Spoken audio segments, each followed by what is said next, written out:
Lewis. Thank you very much for inviting me here. And congratulations on Siemens on the world's most sustainable conference facility. Nice work, you guys. So yeah, I'm Lewis. I've just come from Sweden, which is significantly rainier today than London. And there we are working on a new electric car. We're very excited by the shift now to electric mobility. But in our company, we can certainly see that this technology is fundamentally different to the internal combustion engine, and certainly the regulations that were formed around it and the structure that was formed around it. So we think it deserves a rethink from the ground up. Rethink the machine based on modern usage patterns, modern cities, the problems facing modern cities, and certainly the technology within the machine itself. We intend on unveiling the first evaluation prototype number 1 at the end of this year. This is not it. Obviously, we're not going to show you that till the end of the year. We're setting up an automated manufacturing facility in a very different way to how it's been done before, and we hope to make first deliveries in 2019. Now, today in this speech, I want to speak a little bit about the role of startups within this ecosystem. I want to talk a little bit about our story so far, how far we've got, and a little bit of a vision for the future of mobility. Now, I'm pretty sure I can bet what's going on in a lot of your heads right now. I bet there's a group in here that's thinking, wow, that's risky. Am I right? So to start with the role of startups in this ecosystem, this is one of our roles, I would say. Startups can take bigger risks. We don't have that many advantages, and the advantages that we have to maximize to the high heavens as best we can. So one of the things we can do is take bigger risks, and I think it is in fact our job in many cases. Right now, there's a really interesting trend where startups always used to just focus on making shed loads of money. I've done a little of that in the past in other startups, but now it's much of a shift to this idea of serving the community, which I think is a wonderful shift.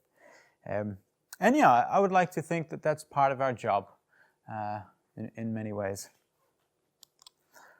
To start again with the facts and data of our time, which of course evolves a lot over time. The facts and data that were used to define the first combustion engine car that we've iterated on for so long are significantly different to the facts and data of today, as I'm sure many of you will agree. And the result of this can be seen as we walk around the streets of London. We look at the congestion and some of the other challenges created by modern mobility, and certainly we deserve that. We think that deserves something of a rethink. One of the other interesting things that startups can do, or the role that startups play, is the way in which we approach business models or new business models.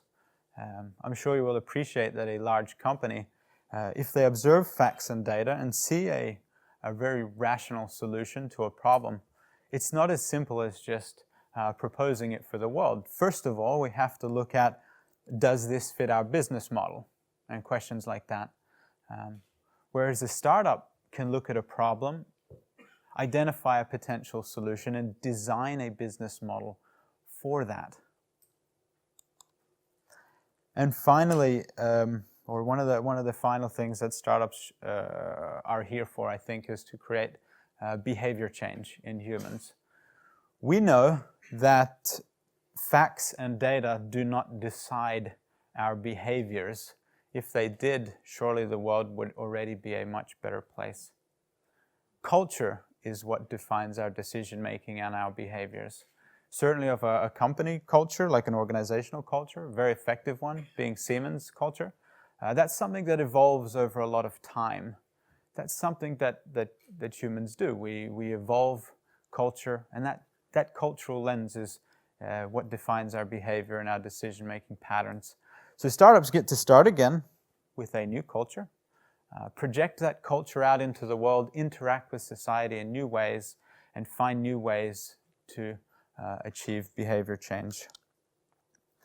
And I hope I speak for many of the startups in the world, and certainly here today, when I say, echo the words of Isaac Newton, "If I have seen further, it is by standing on the shoulders of giants." Obviously, from the beginning of our story, it's not our facts and data that we're looking at. It is not our infrastructure that we are leveraging. It is something else. It's not our, in fact, without those facts and data that exist, we are blind from the beginning. And without the tools of many great giants like Siemens, we are lost.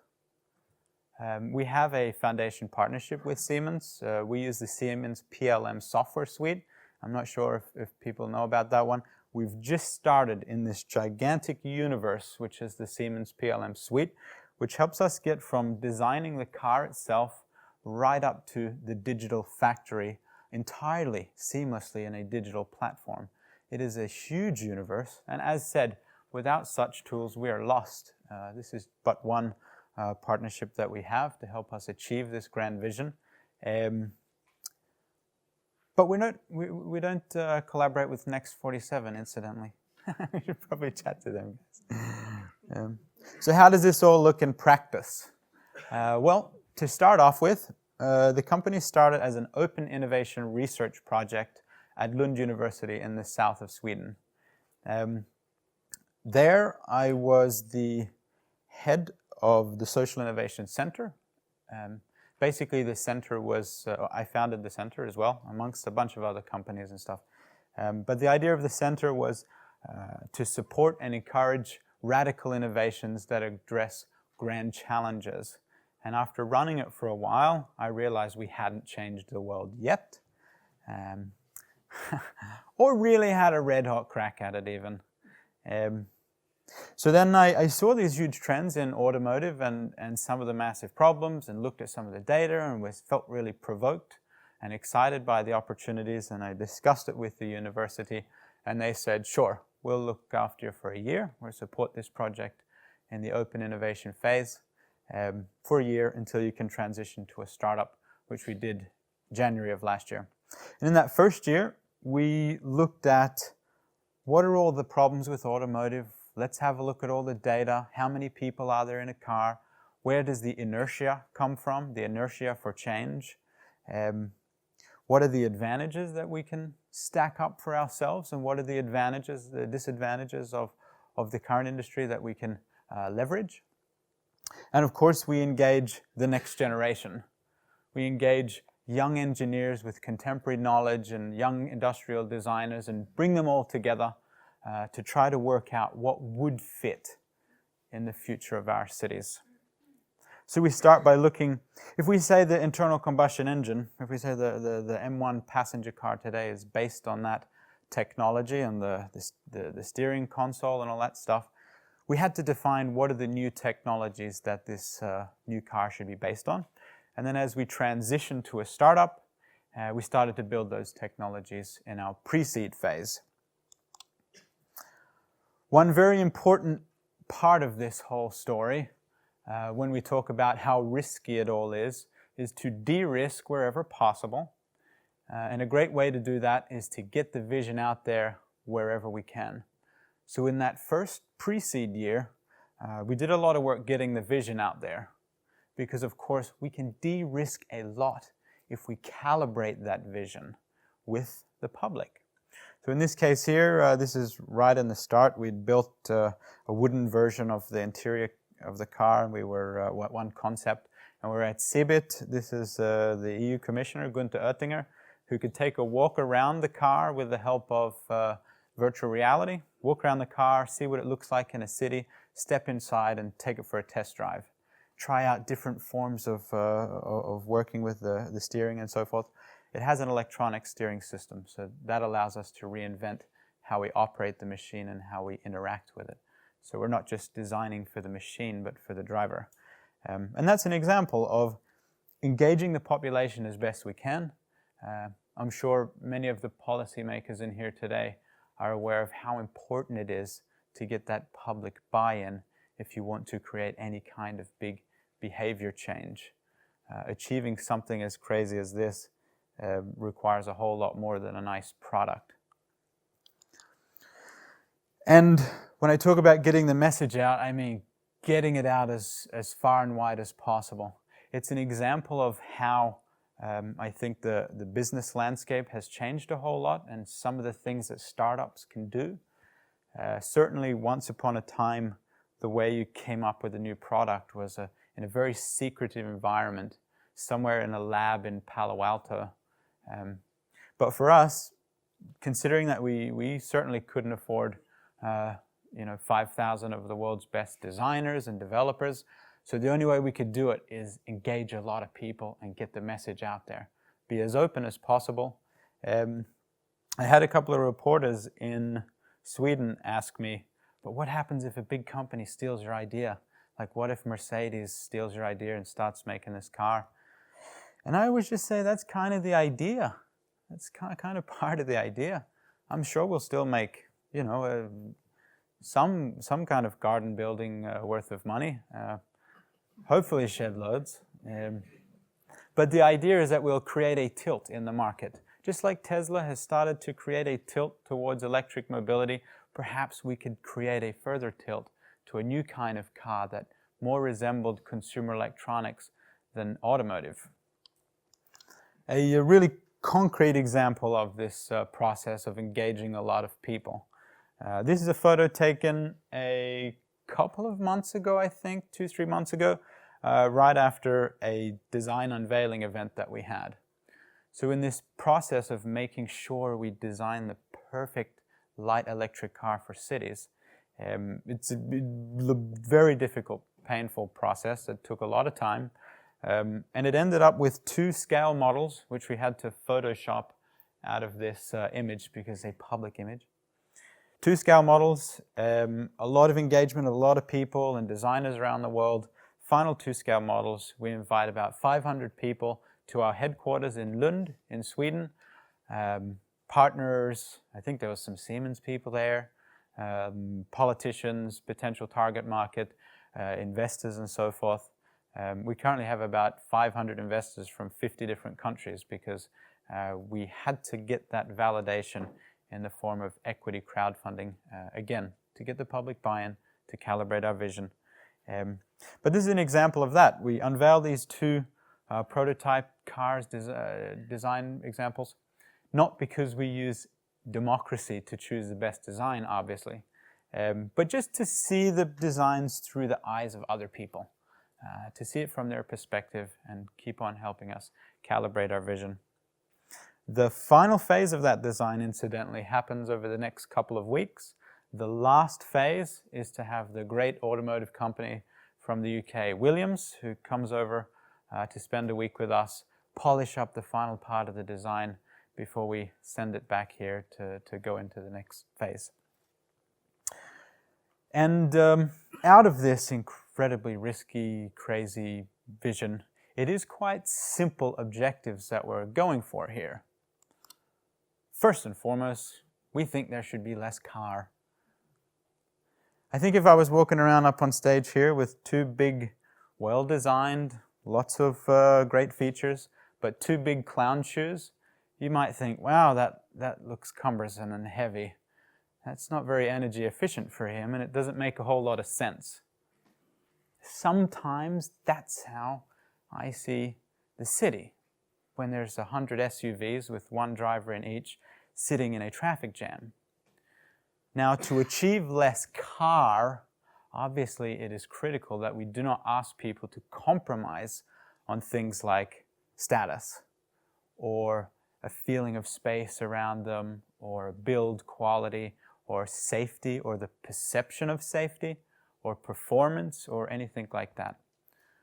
So that's the only way we think that we can achieve a world with less car, where the car is not designed for old car culture values, but the car is in fact designed based on the facts and data available to us, and the objective that the car is designed for, which is to carry us around and our details. In addition, we think it would be great to have less cars.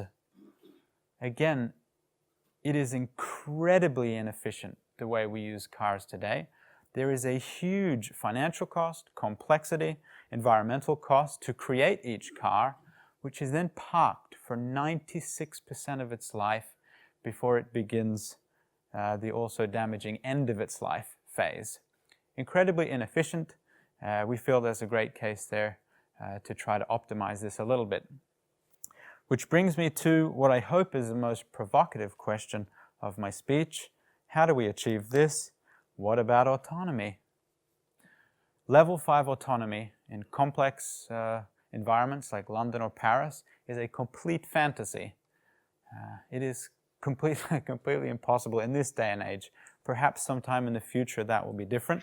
But this challenge of having a big car, very complex, many different systems, like let's say a big SUV with a hybrid engine and something like that, where we try to get autonomous tech and squeeze it on top, is a very difficult challenge. You have humans in the car, a lot of random behavior around it. However, if we remove a ton of mass out of the equation, if we remove humans out of the equation, if we redesign that machine from the ground up for autonomy and with that new context, approach the challenges and problems with mobility, the low-hanging fruit that can be achieved with autonomy, the challenge is significantly different. It is still a huge challenge, but again, when you're in a lower regulatory class, which is our regulatory class, the L7E category, is very different to the M1 vehicle category that you see on the road today. That category is not suited for electric mobility. It is very restrictive. It maintains the same format. It does not allow much change. But we're in that lower regulatory class with a lower weight, no humans in the vehicle. All of a sudden, we can start to achieve different things.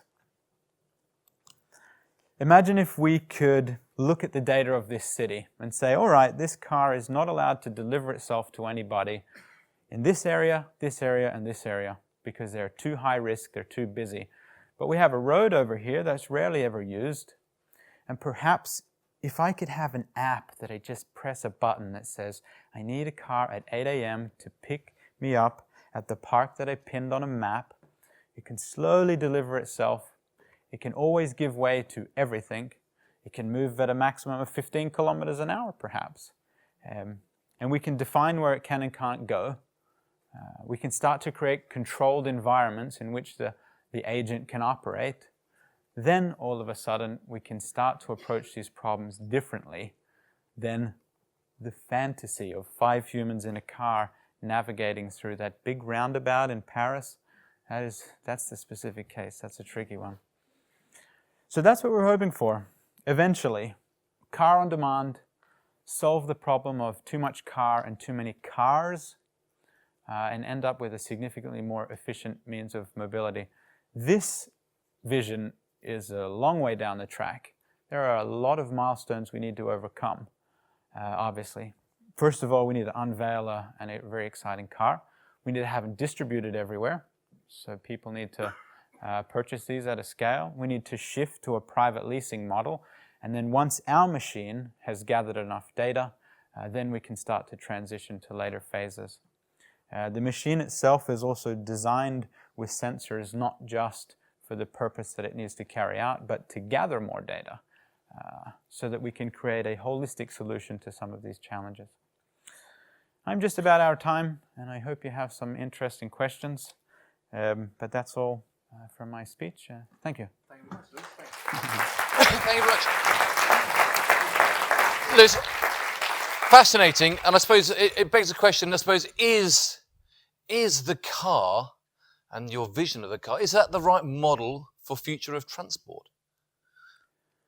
Or the future of public transport, personal transport? Public transport. Well, in the beginning, we're targeting very much personal transport. I think car sharing and a lot of different public transport is also another great challenge. We haven't designed anything for that yet. But our supply chain should be able to handle it. But this is not a car for everybody. It's not a silver bullet. It's just for actually designed for the second family car or for a car for millennials. So it's very much targeted at one niche. Good. Yeah, no, well, the reason I say it is because I was listening to Robin Chase from founder of Zipcar, and she was talking about a vision of heaven and a vision of hell, based around, and the vision of heaven was that within 2 to 5 years, the second family car would disappear because of the orderable cars, and beyond that, the first car would disappear because they just wouldn't be necessary. I mean, is she right? Yeah, I think so. I think the first family car could disappear a little sooner. If you see all these Car2Go and all these other car sharing platforms, you don't need to pay that option cost anymore. You know, I mean, if I'm a one single person driving back and forth to work, you don't need to buy a 5-seater car if there's one that you can just borrow next door. It's all part of an interesting transition. All we're trying to do is disrupt that as much as possible and start to weave things in a new direction. Questions? We've got some microphones wandering around. Who's got some points that they want to raise for Lewis about the future of transport? Down here, yeah, far away. Hello, Nigel McDonough.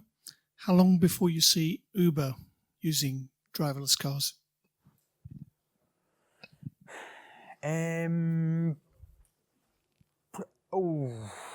mean, what you're talking about there is a car delivering itself to somebody, and then the car driving around with them in the car. I really, really genuinely hope that's as soon as possible. But as said, there are some huge challenges with that problem.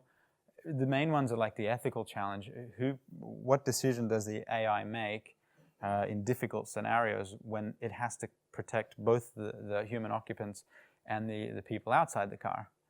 As said, if you remove the humans from that equation, it changes the equation a whole bunch. So I would say, I am a naive guy, so I would say 10 years, but then with exponential growth and lots of shocks, under 7 years. So yeah, but I'm a naive guy, like I said. I don't know. In our scenario, the car delivers it, but then you drive it. We design it for that. And we also, with the regulations, we can address some car licensing issues and so forth. Yeah. More questions? Hi, Kevin Worcester from Siemens. We got those. Where do you see autonomous drones in the future of intermodal transport? Certainly in delivery, in the short term. We need to have some kind of massive breakthrough in energy storage and energy density if we're to get humans off the ground efficiently. So I don't see that happening anytime soon. But certainly for delivery, I think it's a great idea. I hear some of the main arguments against the drones, like the noise pollution and what happens if it falls out of the sky and hits me. And I find those arguments rather bizarre, considering that cars fill our streets, and if they hit you, you don't do so well. So I'd love to see them happening as soon as possible. It's great to see big companies like Amazon having a go at that. There's a question there. Chris Finlay, journalist. You're talking about reinventing the machine from the bottom up. To some extent, that also means reinventing the city and the infrastructure that goes along with that. When we're talking about reinventing all these things, do we really want, let me ask provocatively, do we want to redesign our cities to accommodate cars again? Well, certainly not reinventing the infrastructure in the short term. I think we've already bitten off a big enough challenge, so we don't want to go for that one. We just want to use the infrastructure we have much more efficiently. So that's what less car is about. Parking problems, that's what less cars is about. Just a smaller form factor of a machine. Using the infrastructure we have much better.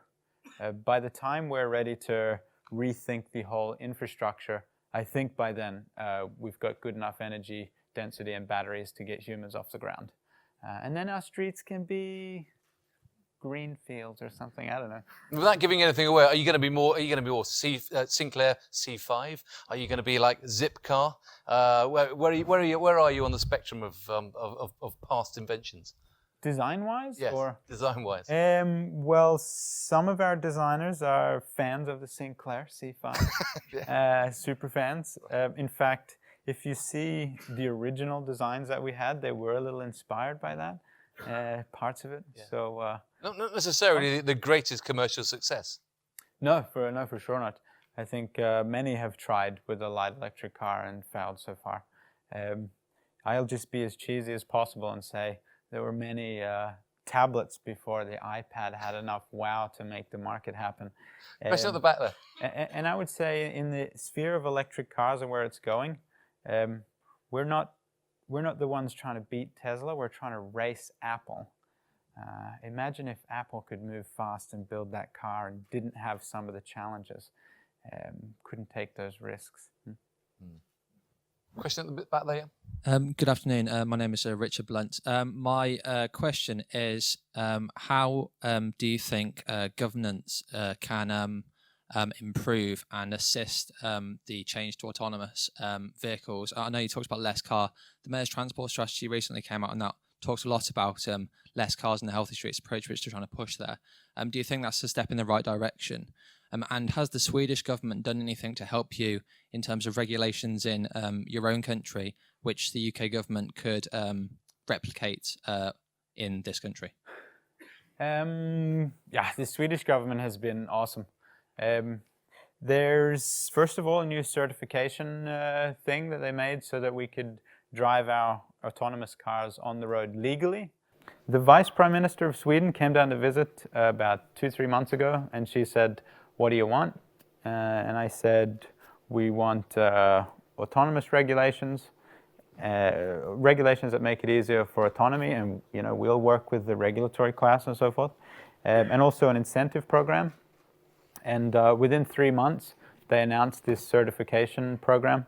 But about the incentive program, I said, please don't say an electric car is automatically more sustainable, so it's money for that. You must look at the life cycle. We know that it's not more sustainable, or it's fractionally more sustainable. So without that life cycle, don't give them an incentive.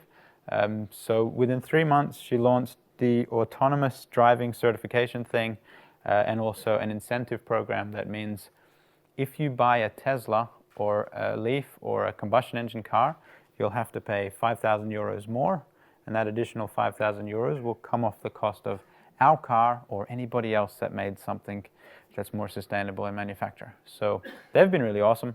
I think, when the public gets excited about it, politicians just see votes, and then they can work really fast. That's why it's important to get the message out there. Final, very, very quick question, yeah. I actually have a question a little bit opposite to the gentleman before. I'm wondering, what do you think about dedicated infrastructure for autonomous vehicles? For example, if we have dedicated autonomous lane, it's much easier to make autonomous vehicle a reality. And also in terms of electrical vehicle, I think Siemens is looking at a truck design where you can have connectors extending upwards to touch a power line for trucks to go between big cities. So what do you think about infrastructure, dedicated infrastructure for autonomous vehicle? It would make it easy. I think it's actually fairly easy to transition into it. I think it's super hard in a big city like London. But it would make it so easy. We have dedicated bike lanes. If we could have dedicated lanes for autonomy, we can do that now. If we had that now, lanes for autonomy, it would be really easy. Then Uber could do it straight away. We just take out a lot of the random decision making and a lot of the risk variables. In terms of infrastructure for electricity, again, I think it's important to use the infrastructure we have more wisely.